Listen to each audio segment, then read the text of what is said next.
Here is your host, Michael Rivero. And aloha, America. Welcome back to our show here. We're talking about the situation over in Iran where Israel and the United States needs some kind of a provocation or an event or an incident that they can blame on Iran and say, oh, those dastardly Japanese the Iranians attacking Pearl Harbor or whatever. And we know that these things are started by hoaxes and by fraud. We know that there were no torpedoes in the Gulf of Tonkin. President Johnson lied to you about that. There was no Spanish mine in Havana Harbor. The main exploded from a design flaw. They put a coal-burning stove on the other side of a wall from an ammunition magazine on an iron ship. And the heat from the stove simply touched off powder in the ammunition magazine. Bad design situation there. We know that the attack here on Pearl Harbor was not a surprise. Documents released declassified in 1994 confirm that.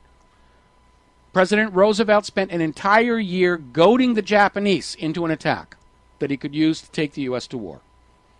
All war is based on deception. That's how these things get done. Now, as I said before, Israel has a long history of staging false flag attacks and blaming a third party to trick the U.S. into war on its enemies. When Israel attacked the USS Liberty, before it came out that it was Israel doing the attack, Israel was telling the U.S. government, oh, the Egyptians are doing that. You go kill them. And there was a nuclear-armed strike in the air on the way to Cairo when the USS Liberty finally got a message out that they were being attacked by Israel. And then everybody backed off and said, oh, bad weather, couldn't see, simple accident. Anybody who says otherwise is an anti-Semite. I suspect the USS Cole may have been another attempt at exactly the same thing. And by the way, it was that discussion that got me banned from Free Republic for life, which is okay. I got my own website. We know that the only people actually arrested on the ground near the World Trade Towers on 9/11 turned out to be Mossad agents, the famous or infamous dancing Israelis. Back in the 1950s, there was a situation where Israeli agents were attacking, blowing up, bombing American and British assets inside Egypt and leaving evidence to frame Egyptians. It's called the Lavon Affair. You can look that up on Google if you want. The bombing of the King David Hotel was carried out by Israelis masquerading as Arabs. This is how they operate. All Israel needs to do with all of that military hardware floating around the Straits of Hormuz, it's a very narrow area, and the U.S. is telling Iran, don't you dare think about closing it down, which is kind of like Iran sailing into the Gulf of Mexico and telling the U.S. what to do. That's how completely outrageous this whole situation is.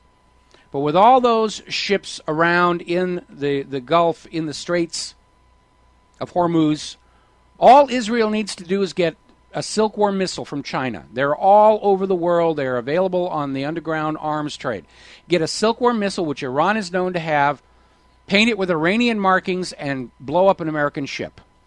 And then stand there and go, they did it. Go hurt them. Hurt them. They're the bad people. Because that's what Israel does. According to Viktor Ostrovsky, ex-Mossad agent, Israel smuggled a radio transmitter into Libya and started broadcasting messages pretending to be Muammar Gaddafi's command channel, ordering his terrorists, of which there were none, to go out and commit atrocities around the world, which is what tricked Ronald Reagan into bombing Tripoli and killing Gaddafi's daughter. By way of deception, thou shalt do war. That's the motto of the Mossad. Israel is too small to carry out a confrontational, broad-based war. They don't want to risk their own children in wars. Better to send the Americans to go kill our enemies, whether it's Iraq, Afghanistan, Iran, Libya, anywhere. That's what's going on. Israel wants this war. I don't want this war. You don't want this war.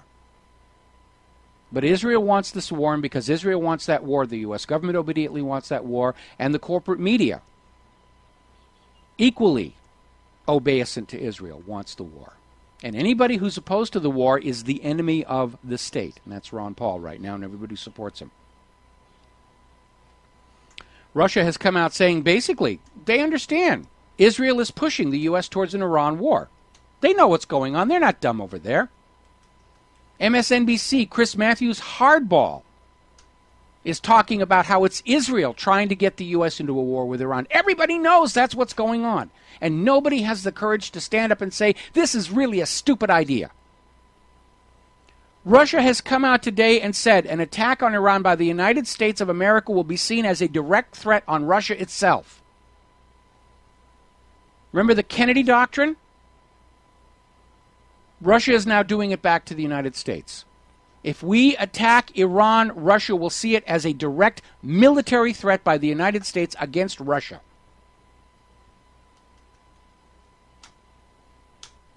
Israel doesn't care.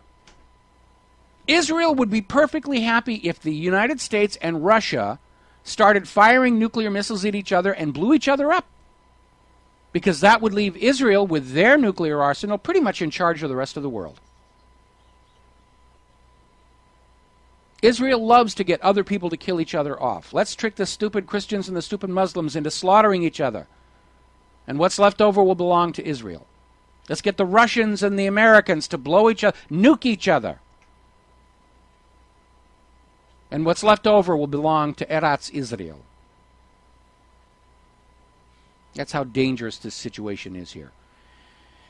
Meanwhile, a senior U.S. official on yesterday basically said the purpose of all these American sanctions is to destroy Iran's banking system. They want to pave the way for a new private central bank to be set up inside post-war Iran, the way they're doing inside post-war Libya, the way they're trying to do inside Egypt, to enslave the entire world to the same private central banking system that has destroyed the working and middle-class populations of America and Europe.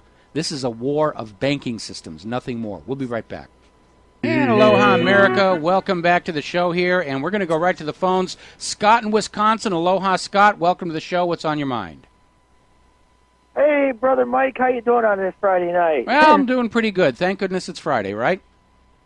I know. Hey, Michael, you're hitting the nail right on the head. I couldn't agree with you anymore. I got a couple things to address with you real quick. We got military officials said that the U.S. Carl Vinson arrived in Arabian Sea on Monday to replace the outgoing U.S. John Stennis carrier group. Well, there's a qualifier there. There's a qualifier there because they're not saying when the Stennis is going to leave. They're saying it's supposed to. It's scheduled to depart. Right. But they're not actually saying when it's going. Yeah. That's correct, Michael. You're exactly right there. And I got another one. Here's another one. The U.S. Abraham Lincoln concluded its port visit to Thailand on Tuesday, begins its neighboring Arabian Sea. So, Michael, the scene is getting set. You know, you got at least 2 aircraft carriers right now. You got the Lincoln on its way.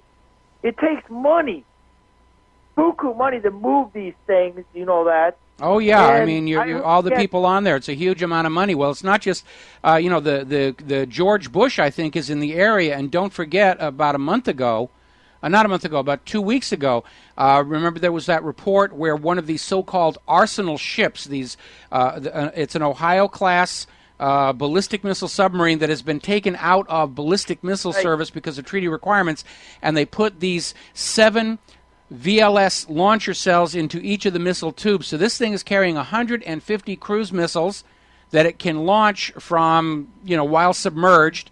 They're Tomahawk land attack missiles. They could all be potentially carrying nuclear warheads. And that's on its way. Right, Mike, that's right. You can't rule that out there, brother. I also heard they're getting troops down on the bottom of Africa, too. They're getting a bunch of troops down there. So the scene is getting set, and I couldn't agree with you even anymore, Michael, about this surprise deceiving attack to get this thing rolling, But I will say this. I think the main thing that can really drive the nail through the coffin is with the Hormuz.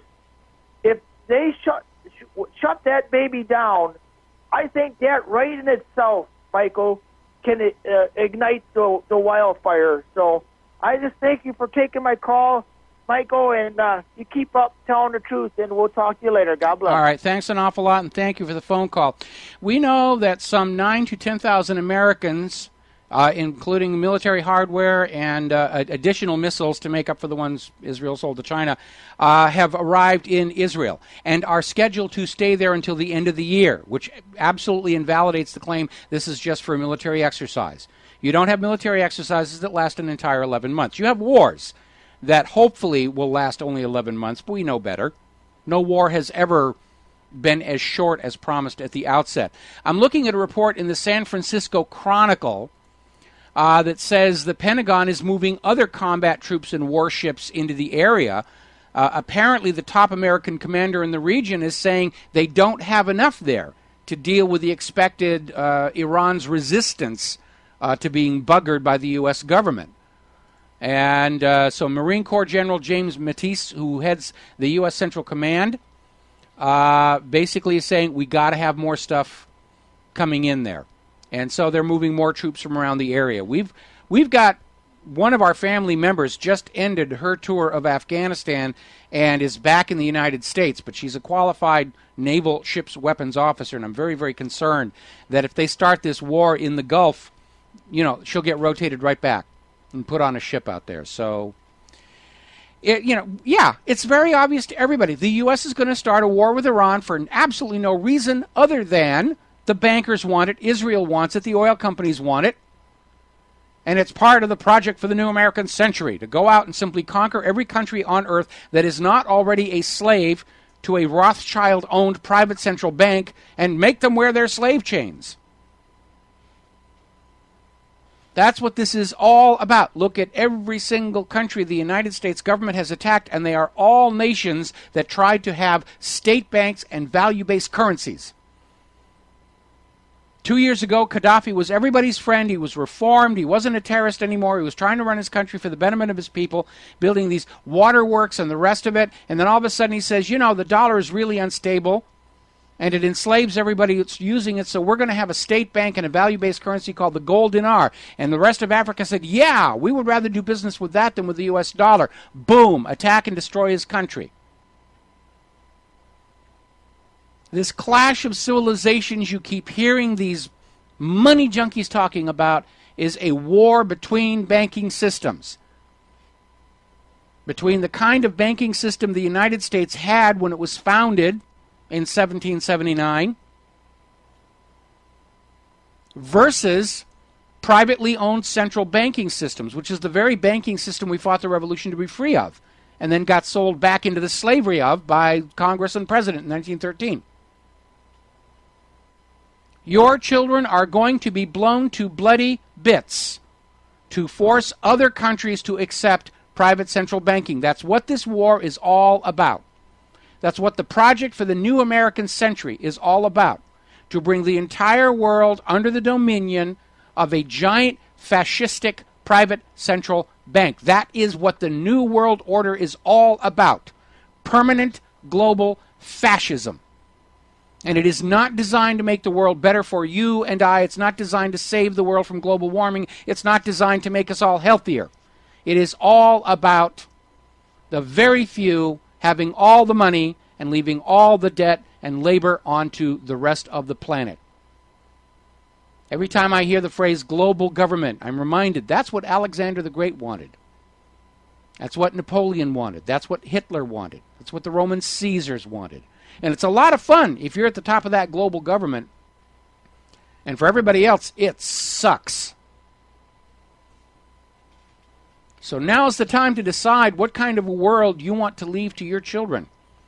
Do you want them to inherit a world where no matter how hard they work and how much they sacrifice, they can never get out of debt? Because by design, the economic system increases debt faster than it increases the money supply with which to pay that debt. Is that the kind of world you want your kids to be living in? And if the answer is yes, well, then go over and watch American Idol. But if the answer is no, we are at the very last possibility of stopping this madness without resorting to violence. And you got to get involved. Please do not just sit in front of your computer and read your computer and listen to my show and nod in agreement and say to each other, yeah, he's right. And yes, we all know Ron Paul's a wonderful guy. Now is the time to get out there.